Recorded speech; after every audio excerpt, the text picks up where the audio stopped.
Frost with New Growth Women's Business Center, and I have the pleasure of introducing our speaker today on basics of business succession planning, Kenneth Serbrug.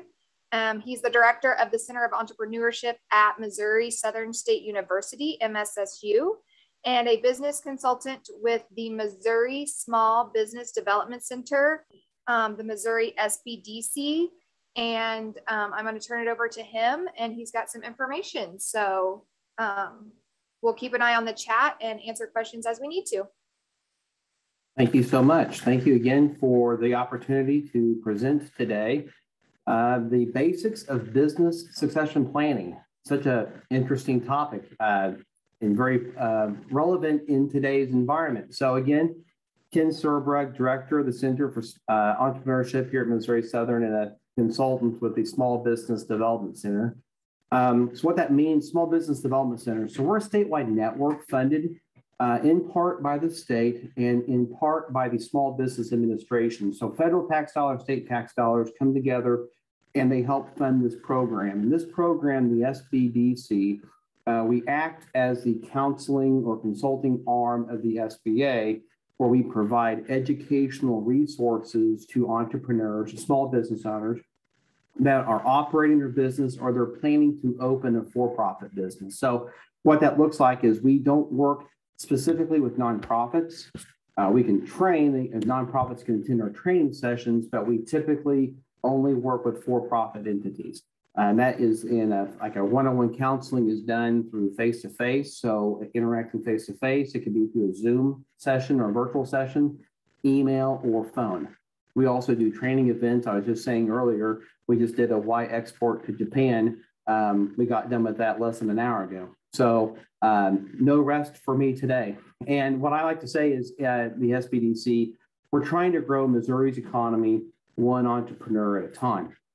So what today is business succession planning. It's a really big topic. I'm getting this information, and I got a lot of information from our statewide director, Greg Tucker, who's really interested and involved with succession planning. And he has lent me his presentation to use today. So I'm giving my hats off to Greg Tucker. But today, we're looking to just identify why this is important, look at different exit strategies, why founders exit their business, kind of understanding that, the important components of succession planning. So what that looks like by the seller and what to consider when you're the buyer, documents needed. So again, buyers and sellers, we're going to look at both of these components. And then a little bit, we're going to touch a little bit on business value. And that we'll conclude with that. So why this is important. I just had this conversation not too long ago with another client. The U.S. Census Bureau by 2030. So you think, oh my gosh, it's so far away. Folks, in about a month from now, it's going to be 2022.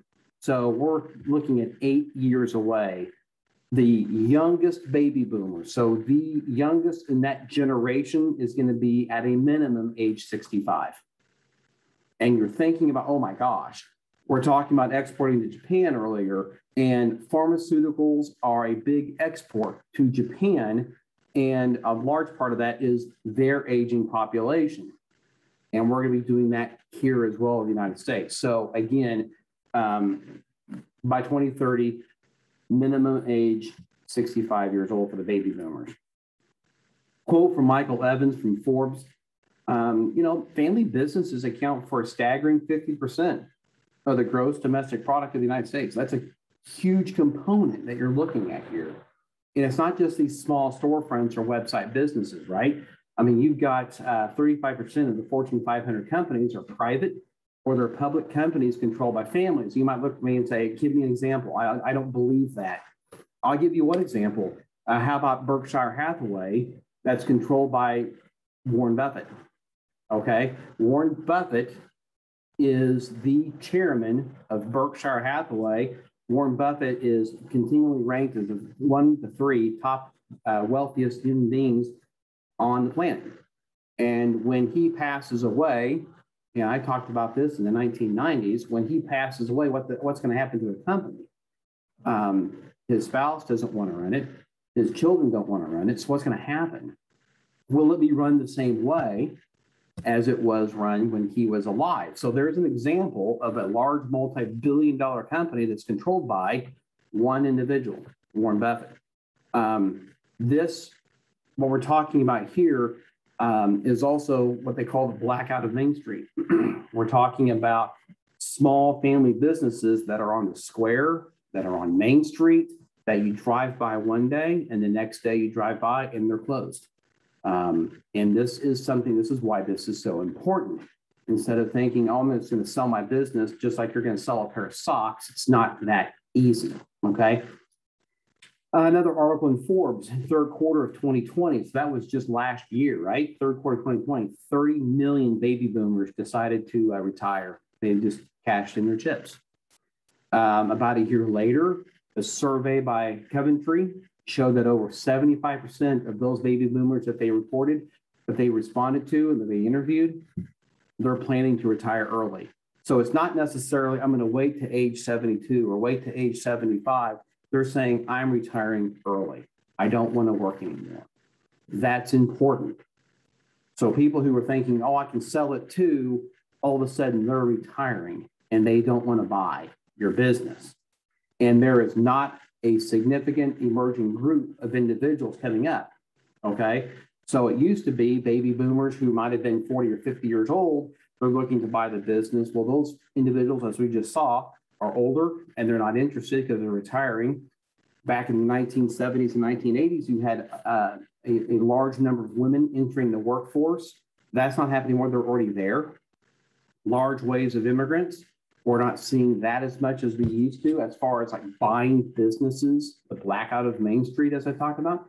So there's not this emerging group of potential buyers. People think, oh, I can sell my business. I'll have people lined up at my door. Not necessarily. You'll be surprised at how many businesses are quietly for sale, and they've been quietly for sale for 4 years because no one's stepping up to buy these businesses. So succession planning, it's extremely important. Okay. I think this is my last slide on this. I know I'm pounding people over the head with it, but again, it's really interesting. You know, you have these middle managers who are acting as these mentors to these young individuals. Well, the middle managers of these IBMs, these large corporations, they've been let go. They've been eliminated. Those positions have been eliminated. So therefore, you have this knowledge gap that's existing in the marketplace right now. So you don't have as many people who are younger or eager to buy because they don't feel like they have the skills or the experience in running a small business. So that's why this is so important. All right. So we're talking about exit strategies. So this is like the second bullet point here. So when people think about, okay, I'm going to do this, I'm going to sell my business. Again, you're selling it either to maybe a third party individual, somebody who's outside of the business, somebody who's coming in, knocking on your door, saying, I'll buy your business. Maybe it's to a family member. Maybe you're looking at, turning this over to a daughter or a son. Maybe you're selling this to employees. There's a commercial, I think it's Wells Fargo, forgive me if I'm wrong, but there's that commercial right now, the dad who has the hardware store and then the daughter who kind of works throughout that. And then there's a fire that happens. Unfortunately, they rebuild the business. And then the dad looks at her and hands her the keys and says, here you go, it's yours. And it's not that easy, folks. It's not that easy. Sometimes when you're looking to sell, okay, you can sell, there are agencies or organizations that can help you do that. There are regional or super regional, or there's even national firms that are called business brokers. One, I know this is kind of hard to see, it's kind of blurred, but one's Biz Buy Sell. I grabbed their book because I didn't want to forget their name because I'm a little nervous, but Biz Buy Sell, BIZBUYSELL. BIZBUYSELL. Biz Buy Sell, SLAM. Biz Buy Sell is an organization that helps list businesses on a national level. So if you're looking to buy a business in Missouri, you can go in there, do the search keys, and then they'll have some businesses that are listed. It's not an all-inclusive list. It's not every business. It's just the businesses that they have right here. Okay. That is a third-party broker. Sometimes your exit strategy could be a takeover, either a hostile or a friendly takeover, or a gift. Maybe it's time for the founder to be pushed out. They're pushed out of the business. It's time for the employees to step up and say it's time for the founder to move. You're not being very effective anymore. This whole thing called the internet's happening, and you're resisting it. We're losing market share. We're losing sales. We're losing customers. It's time for you to step out, and it's time for us to take in. Or sometimes it's a gift. The business owner says, I'm going to give my business to my employees or to a family member. The third exit strategy is if none of those work, you liquidate the asset. Basically, you have an auction and you line them up and say, here you go. I'm going to sell this steam table for $250. It costs you thousands of dollars. It's been in your restaurant for 10, 15, 20 years, and you're going to liquidate it for $250 because it's a used steam table. And you might be offended by that. It's the truth. All right. You're going to liquidate the assets. Because as you're looking at this, when you're looking at liquidating assets, you have to be prepared that you're not going to get top dollar. But at least you're getting something. And then the final one is, I kind of mentioned that blackout of Main Street, you just close the doors. One day they're open and the next day the doors are closed. That happens a lot. Unfortunately, the business owner receives $0.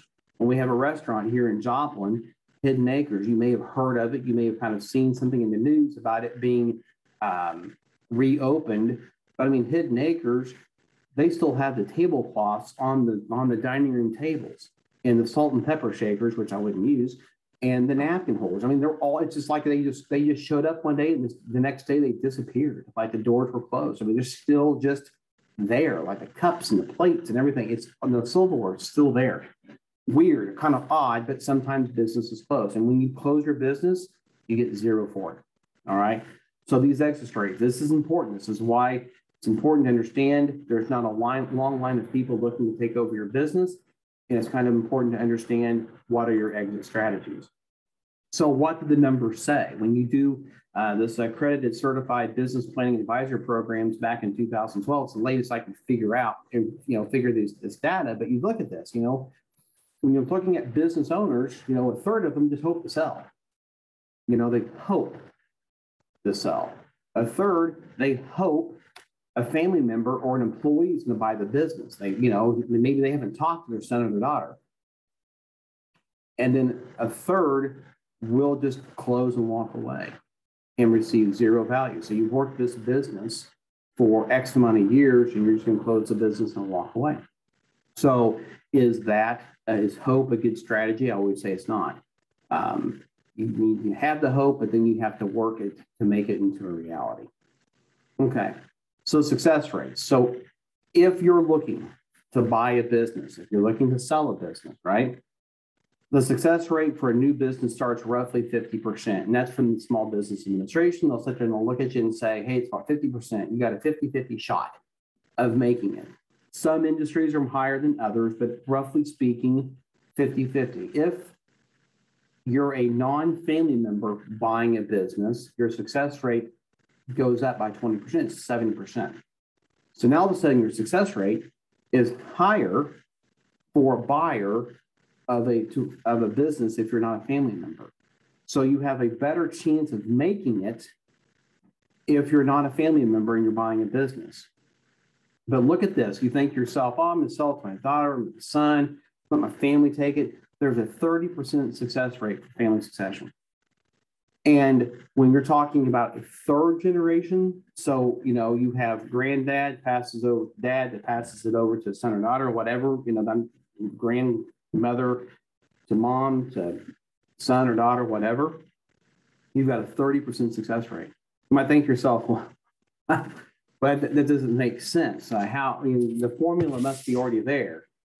Well, a lot of times is that there's a lack of due diligence on the son's part, or the daughter's part, granddad or granddaughter, first generation, second generation, third generation. You think as the second generation that your son or daughter, that they know what they're doing. They've heard about this business since the day they were born, right? But there's a lack of due diligence. The son or the daughter, they don't understand. There's poor communication. There's a poor transition. Well, here are the keys. Good luck. I'm going to the Bahamas for a couple months. There's a poor transition. It's not really planned out. You think, again, poor communication, that your family member is going to understand, and they don't. The younger generation may not have the passion. They may look at you and say, I don't want to work like that. I don't want to work and bust my tail, 75 hours a week to make maybe $52,000 a year. I don't want to do that. They may not understand the sacrifice that the prior generations have made in order to create this business. They don't appreciate what had been done. And so because they don't appreciate that sacrifice, they don't have the passion, there's poor communication, you have a failure rate that's just terrible, right? Sometimes it's like, mom or dad gets sick and it's a forced succession. It could be a passing away. And so all of a sudden now it's going to you, the spouse. It's not your business, right? And it's a forced succession. You don't want it. And the son or daughter is like, I don't want this. I have no desire to work in this restaurant. I have a degree and I'm going to do something different. And I'm not going to be forced into this. I would just assume close it and get rid of it than anything else. Okay. And it all comes down to lack of planning. It's a lack of planning on the business owner's part. It's a lack of planning and communication on both parts. What do you want? What do you not want? So again, it's one of those things where the success rate here, as you're thinking about, I'm just going to pass it on to my son or daughter, it may be really interesting. And this is why Berkshire Hathaway is such an interesting case study. It's real life. It's happening today, of why this is even going to be really interesting to see what happens. Okay. So founders exit, right? They decide they're going to retire, or maybe there's a health issue, or God forbid, there's a divorce in the family. Maybe there's a partnership dispute. Founders have a dispute, and they say, we're not going to. This is irrevocable, and we're not going to mend these fences. We're just going to go ahead and get done. Maybe there's a market dynamic that's happening. We're going to do this. We're going to make this product, and now all of a sudden we realize this product isn't going to be viable in a year or 2 years, and so we don't want to change. So we're just going to try to exit and sell this thing. Sometimes founders just want to change. There's a phenomenon called the serial entrepreneur, and there's books being written about this. And these are individuals who start businesses, and they harvest them, they sell them, so they can start another business. So they are looking for a change. And some, they have a planned succession. That's the best way to exit is obviously through a planned succession. But when we talk to individuals, so we talk to a lot of people at the SBDC. And a lot of individuals come in and say, I'm looking to buy XYZ business. And it's okay, so why is it? So one of the first questions I ask is, well, number one, do you have any experience in this industry? Number two, have you ever run a small business? And number three, why are they selling? And so 9 times out of 10, well, the owner of the business is getting older, and they're having some health issues, and they just want to get out. That's the reason given. Understand this, that just because the business owner gives you a reason, it may not be 100% accurate. And I know it's shocking, right?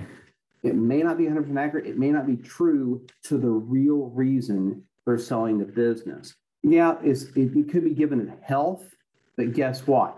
The market dynamics are changing. They don't have any sort of marketing. They're losing market share. And all of a sudden, they want out. They can't fix their broken business, so they want to sell it to you, right? And they're going to sell it to you, okay? So remember, even what founders are exiting, you as a buyer, so I'm talking to you individuals now who are thinking about buying a business, you are not a knight in shining armor to save their day. I'm going to repeat that. Buyers, you are not a knight in shining armor to wave the flag of salvation, to say, I'm here to save the day and to save your business. No, you're not. Okay. You as the buyer, do you have to buy this business? And the most likely that answer is no. You have choices. You have options. I talked to somebody who's, oh, they're going to sell this restaurant to me for $1 million. You know what $1 million buys you? It could buy you about 5 restaurants. You can start probably 5 restaurants for $1 million. Well, we've got a recipe. Guess what? Betty Crocker does too. Internet does. I can probably fry a hamburger, and I probably don't need a recipe for that. A little salt and pepper, bingo, there you go. There's your hamburger, $5.50. Okay, so understand, as a buyer, you are not the white knight. You're not the knight in shining armor, and you do not have to buy the business. So sellers, you're sitting out there, sellers, do you have to sell the business?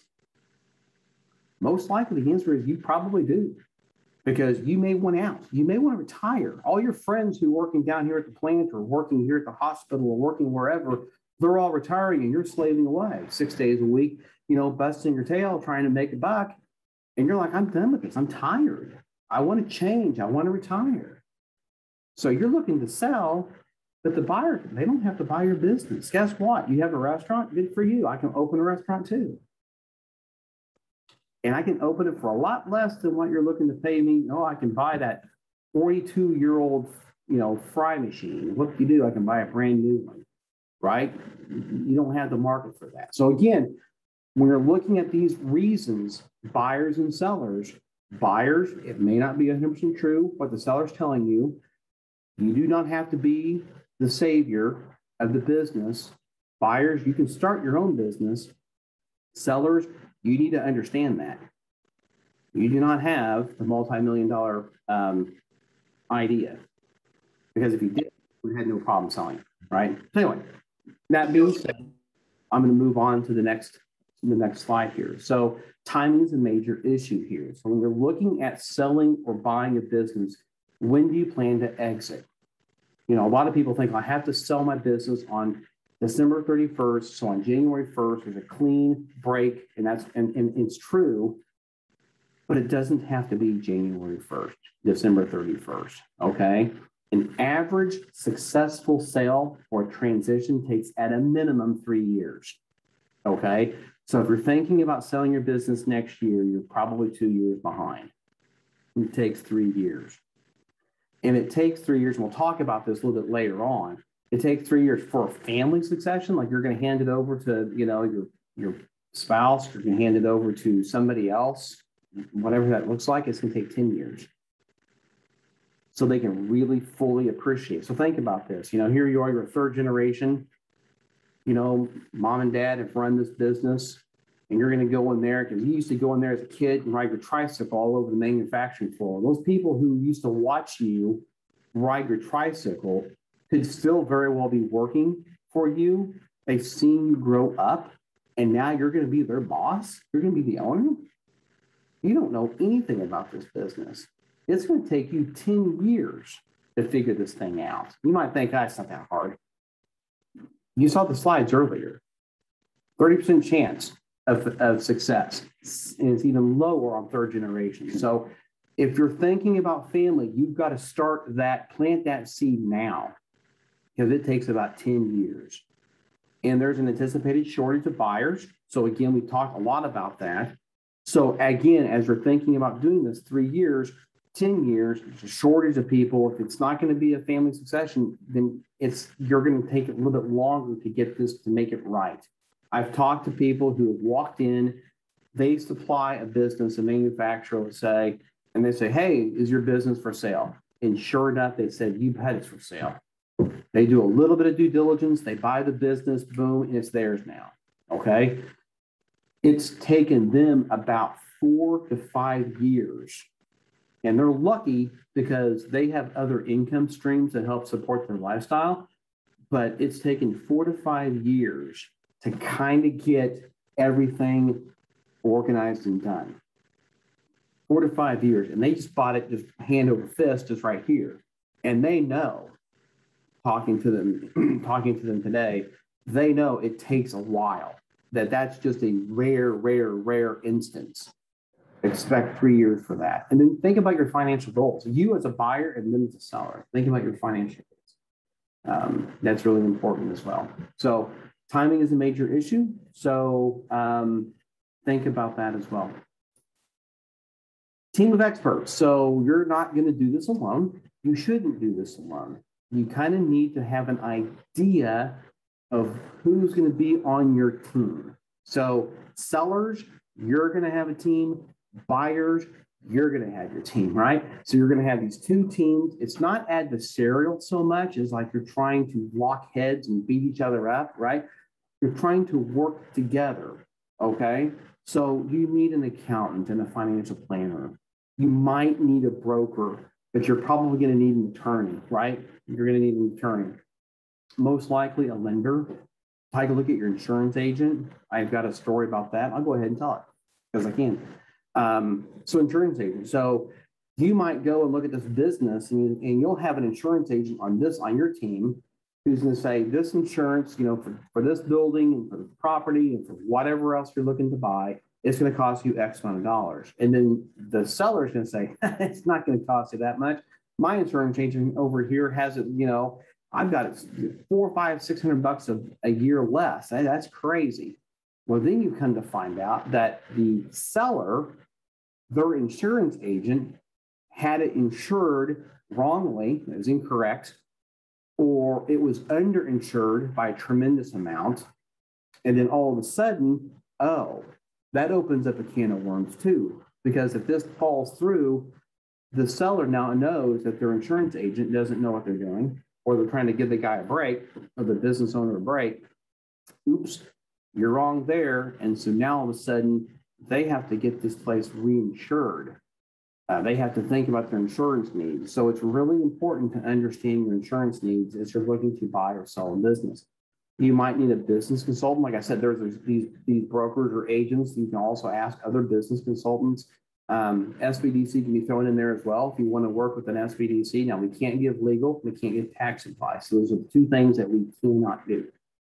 But we can walk you through the documents that are needed, and we'll get to that here in a second. So that's really important, a team of experts. I understand this too. If you're selling a business and you might be a little bit older, okay, I just had my 50th birthday in October. It's great, it's wonderful. At least I'm, just having a birthday and I'm doing a presentation today, so there is that. I understand there's generational gaps, there's generational differences. So as you're even looking at your son or daughter, if you're married or drive by a high school or a middle school and you understand they listen to different music, there's different music going on, there's different cars going on, there's different expectations, buyers, sellers, employees, everyone has these generational differences. And every generation following mine is wrong, right? So I'm a Gen Xer. I love the fact that I'm a Gen X. And I look at millennials and I look at these Zers and I'm like, no, that's not how this is done. This is, and I'm sure baby boomers look at Xers and they're like, good grief, I don't know how you guys even wake up in the morning. I understand that because there's this feeling that if you're not in my generation, then you're wrong. But it's not that they're wrong, it's just different. There's a different perspective. I mean, think about today's kids. I mean, think about it. My son's 16, I have a 19-year-old daughter. They've grown up in this technology age. They have a smartphone, and I don't have my smartphone. They have these smartphones. You have them too. Those smartphones have just about as much data as, that a supercomputer back in the 1970s. And it's in the palm of your hand. I can access information globally now at the touch of a button. Whereas you used to have to go to a library or look it up in an encyclopedia, do it in 5 seconds here on the phone. It's not that they're wrong, it's just different. So as you're thinking about selling or buying a business, understand this. You have to look at the perspective of the other person. But you also have to remember, buyers, you're not the knight in shining armor. You don't have to buy the business unless it's the best deal for you.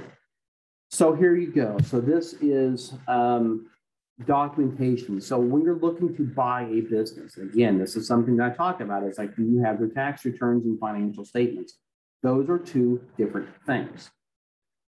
I'll pause for dramatic effect, but those are two different things. tax returns are filed by the IRS. And if you're looking to get a loan, you're going to need to offer your personal tax returns. Okay? When you're getting your business tax returns, depending upon how that entity is taxed, and that gets complicated, that's why you need an accountant. But you may see their personal and business, and you need to see their financial statements. And you need a minimum of 3, 5 years is more preferable. This is why it takes 3 years, again, window dressing is what I'm talking about here, for a small business owner to be ready, because you may not be ready now. Sales may be stagnant, you may have lost interest, there may be something going on here. So you want to do your best in the next 3 years, 5 years potentially, to make your financial statements and tax returns as strong as possible to prove to a buyer that your business is viable and can support. Because when you're thinking about this documentation, sellers, you may not have this. You don't have a loan payment maybe. You've been in this restaurant for 25, 30 years. You don't have a loan payment. You don't have to pay a mortgage. The buyer has a loan payment. That loan payment is, say it's $500,000. You're going to buy your restaurant for $500,000. Congratulations, right? But they have to pay that $500,000 back with interest. And so all of a sudden, you know, my cash flow looks a lot better. Yeah, because you don't have a loan payment. They do. They're not taking out as much from the business because they got to pay the lender back. Sellers, a lot of times, will forget that. They won't realize or appreciate that fact. So all of a sudden, there's a that's a huge dynamic there. All of a sudden, I'm thinking you're looking at saying, okay, well, over here, person on the right, they're saying, the seller is saying, well, it's cash flow. It has no problem cash flowing here. And the person on the left, the buyer, is saying, well, wait a minute, I have this $500,000 loan payment. Sellers would say, it's not my problem. That's not my fault, because it's not. It's the buyer's fault because they have to go out and get the loan. So again, as you're looking at this, when you're talking to the seller, watch out for this phrase, because it always happens. When the seller says, there's more money here than what I report. Okay? I just pocket all the cash. I'll repeat that. You're a buyer talking to the seller says, here are my financials, but understand this, there's a lot more money than what's on this document here. And this is, I just pocket all the cash. Okay? What does that mean? It means they're dishonest. That's exactly what I tell people. If the seller's telling you that, they're dishonest. Okay? They're cheating. Okay? And the way I look at it, and I don't want to get very political here, but they're cheating our military. Sorry, that's what they are. Our military is funded by tax dollars. So am I. And when you're not paying your taxes, you're cheating them. So what else are they being dishonest about? What else are they lying about? There's a lot of hidden cash. Not my business. Sorry, I don't have to buy this. Again, remember, I don't have to buy this. Now, they tell you, look, here's my bank statements, here's my tax returns, here's my financial statements, and they all are pretty much aligned. You know, they might be a couple $100 off, maybe $1,000. That's nothing, right? That's not a whole, that's a little insignificant. But the first thing they're saying, yeah, my tax return shows $500,000 in sales and my inside numbers show $2 million in sales. That's a big difference, okay? That's a thanks, but no thanks. All right.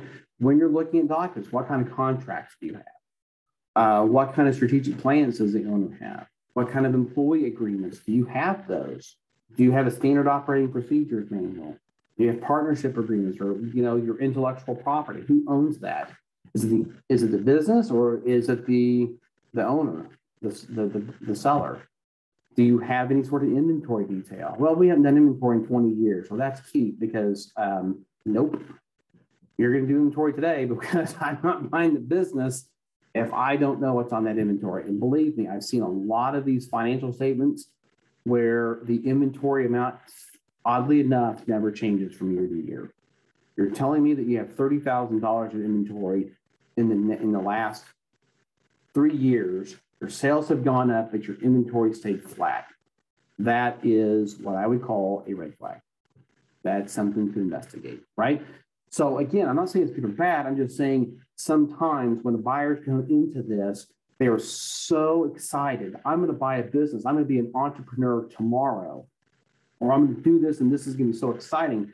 They kind of gloss over, or it's inventory, it's there. I'll count it later. You count it before you sign any documents. Okay, it's just again, that's just me. Don't have to, but you're about ready to drop a bunch of money. I would want to know what you're actually buying. Okay, so document preparation is really important. Customer lists. Give me a list of your customers. Do you have any customer agreements, these contracts, these with customers? I mean, if the customer's coming to you and they're getting their car fixed, so you have a garage, I'm looking to sell my garage. Does that customer have to come to your garage, or does that customer go down the street? If the customer is not tied to you, well, I've got this great customer list. As soon as you leave, the seller leaves, those customers can go somewhere else.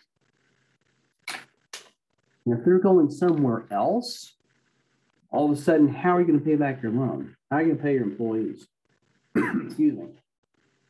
So customer lists are important, but how important is that to you as a buyer? Is can I connect with that customer? That customer goes to Jim's garage because Jim's the mechanic. Now Jim's not the mechanic. It's going to be Ken. They may not want Ken to be the mechanic because Ken, in the customer's opinion, doesn't know what the heck he's doing. And in the garage, I would not. So what kind of assistance is there in handing off those customers from seller to buyer? Accounts receivable, you want to kind of take a look and see. Are there thousands and thousands and thousands and thousands of dollars in accounts receivable that haven't been collected in the last 3 years? Well, your customers are kind of accustomed to that now. Your customers can buy from you, put it on account, and never have to pay it. That's not a good system.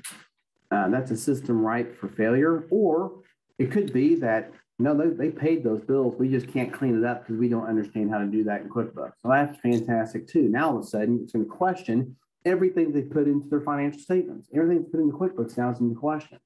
So again, you're thinking to yourself saying, do I really want to buy this business? And as a seller, you're thinking to yourself, probably need to clean this up. Again, that's why it takes 3 years. Okay. So if you're 60 years old and you're looking to retire at 65, you're in a golden age. This is a perfect time for you to kind of start taking action to start cleaning up your documents, having your preparation in line for your reports, and making sure everything's as clean and as up and up as possible. There'll be other things that are here, again, titles, liens, leases, judgments. It's kind of important too. As a buyer, you're looking to buy this business.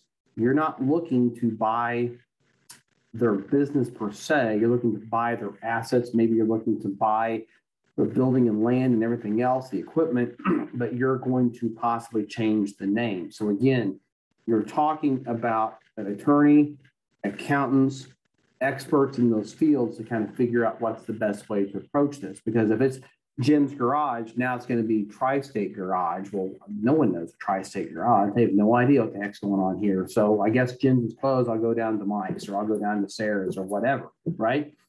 So you need to understand, if this person's been sued 4, 5, 6, 7 times in the last 8 months, yikes, red flag, not even going to be associated with that, because you're going to be guilty by association. It doesn't matter. I understand this document preparation takes some time. And that's why, as a buyer and as a seller, you have this team of experts around you helping you make the best decision. And understand this too, it's going to cost you money. But don't look at it as a cost, look at it as an investment. Okay? So the impact of the new owner, you decide you're going to do it.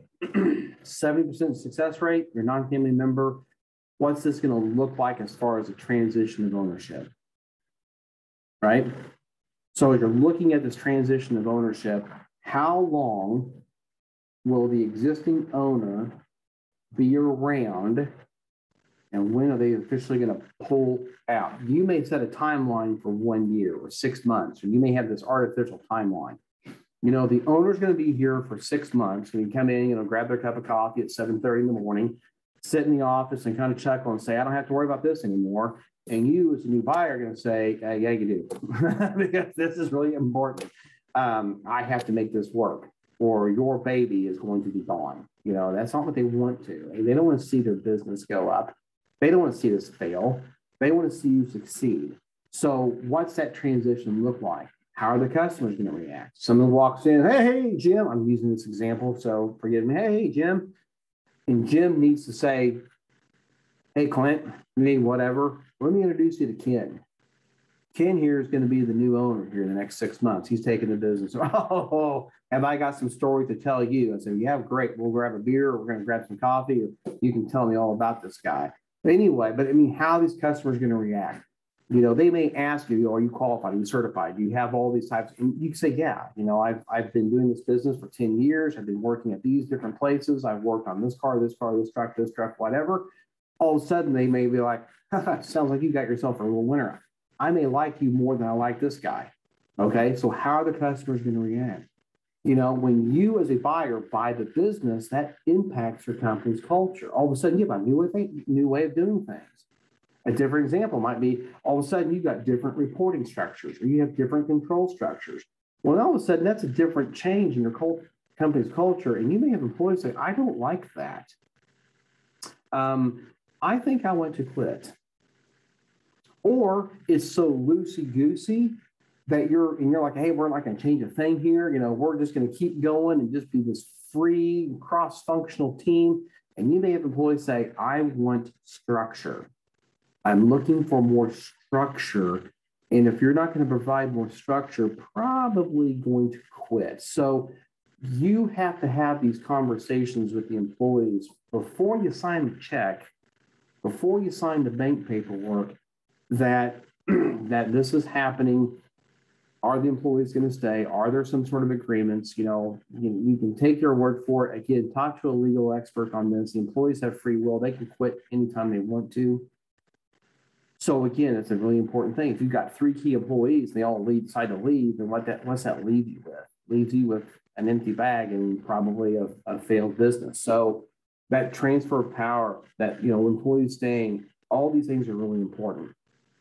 If you're selling this to a family member, Thanksgiving is next week, right? Awesome. So Thanksgiving is next week. Can you imagine if something happened a year, let's say it's January, and you transition this to a kid, your child, and all of a sudden, sales are down, and you've had to lay off 4 or 5 people, and oh my gosh, how's that going to be around the old turkey and stuffing? How's that going to impact the family? What if it's closed? What if you've had this business, it's been in your family for 65 years, you've given it to Junior or whoever it is, and then it's done. It's done, it's gone. The business failed. How's that going to impact the old Thanksgiving? Christmas should be fun. You think about it, I make light of it because I'm not involved in that. But that's a real concern. There's a business and there's family, and there has to be that line, that separation between the two. It's hard to do. It's almost impossible. But again, it's really important, the impact on the new owners. Then we're going to look at the value of your business. Again, this is a great debate. We have a lot of people who debate this. How do you value your business? Is there a special formula? Is it sales times 2.5, or is it 80% of sales plus inventory? There are organizations out there, and so I'm going to give you. There's one, SBDC, Small Business Development Center, especially here in Missouri. We have access to a program called the Business Reference Guide. We call it BRG. We as an entity, we subscribe to BRG, the Business Reference Guide. Business Reference Guide gives us a report on various number of industries on how to value your business. And so they have what they call rules of thumb. So you can kind of see my thumb right there. I've got this on a blur. So if I go too far out, it might blur out like that. Yeah, kind of blurry. So rules of thumb. So here's I call it back of the envelope. This gives you a back of the envelope, kind of an idea of a range of what your business is worth. Okay. It doesn't go into great detail of these other items, but you have to pay attention to these. Are your revenue streams, are they going up? Are they going down?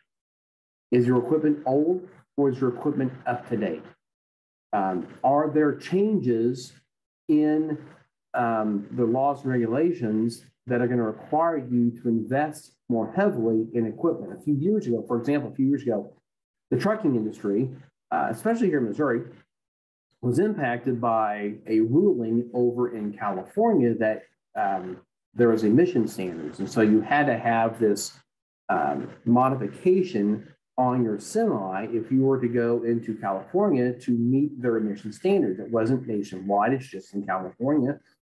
So you had business owners and truck drivers here in Missouri had to decide, do I want to drive into California and make that payment, make that investment, or do I just drop it, at the border, turn around and go back and do something different?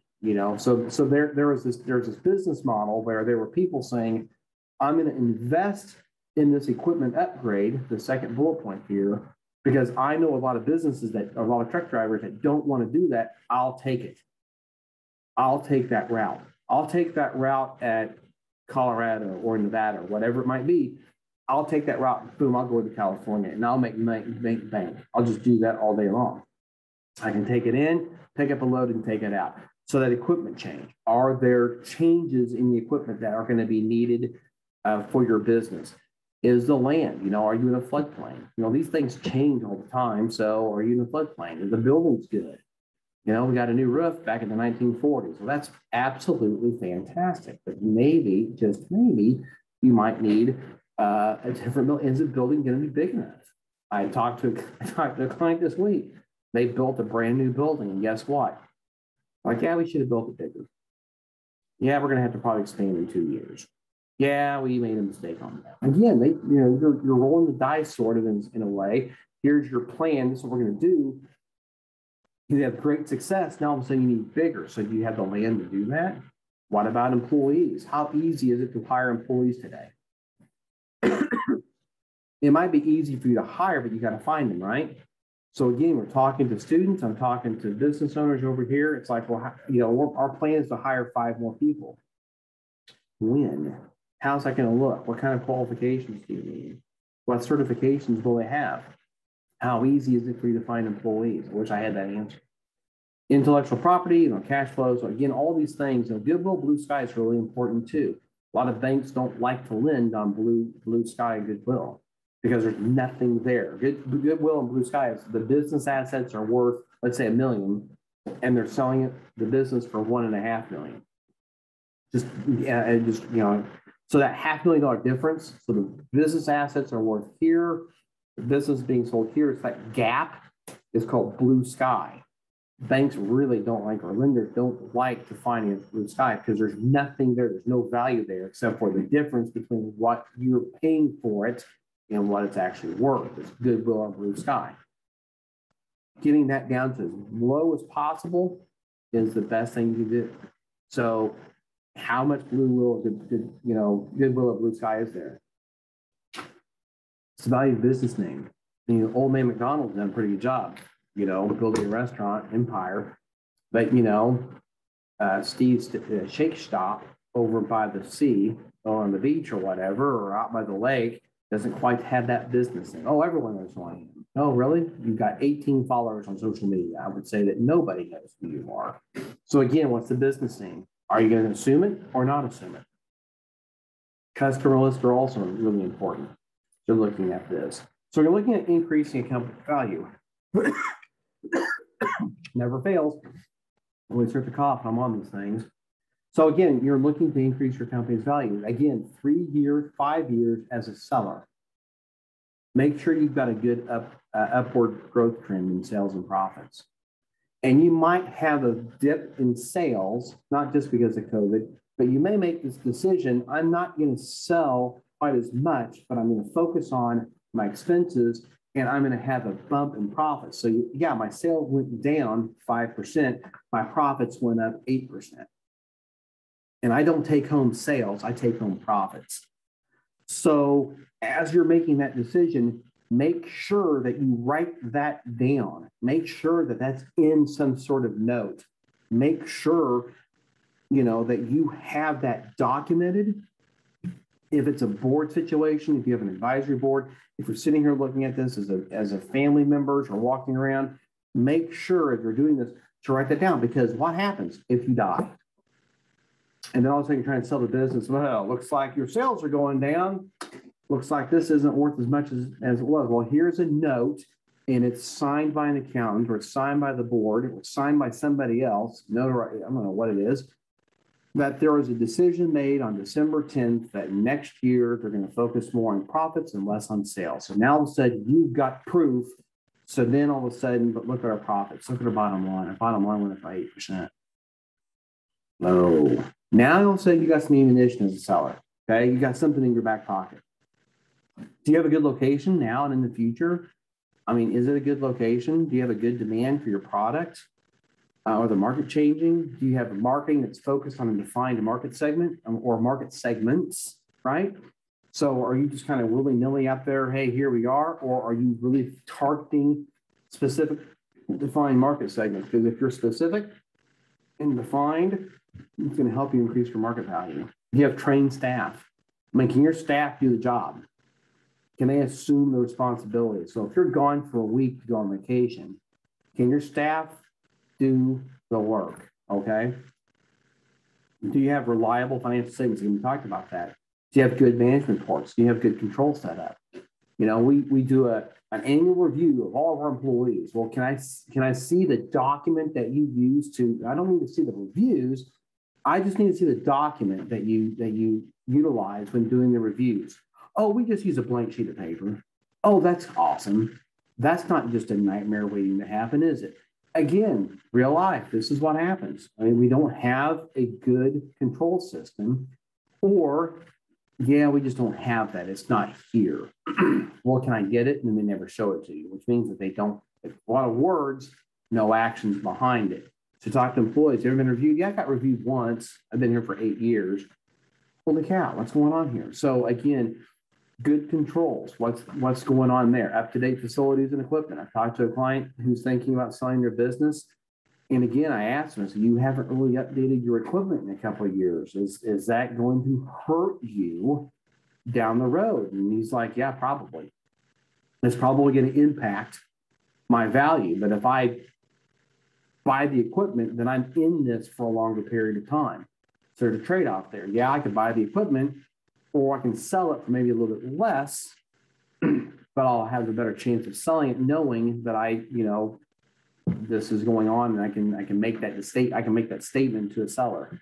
You'll need to upgrade your equipment. That's why I'm discounting this price by this much. Standardized documents and procedures. There's absolutely no regulatory threats or potential litigation. You don't want to buy a business that's just getting ready to be sued. That makes sense. But again, I'm looking to sell this business really right away. Well, why are you looking to sell? I just need to sell it. I have another opportunity. Well, that's the red flag, folks. It's something to think about and think, maybe not. Look at their Dun & Bradstreet rating. Go to the Better Business Bureau. Take a look at these things and look and see what's going on so you can figure out, indeed, what kind of business am I buying. So with that, I am concluding what I have here. So hopefully that's been beneficial. I've got a 5. I was saying, telling Tiffany and Lindsay earlier that I'm notorious for going long. I'm being respectful of time. So I know this is a lunch hour. It's 12:53. So I don't have access to the chat room. Actually, I do, but I don't have it pulled up.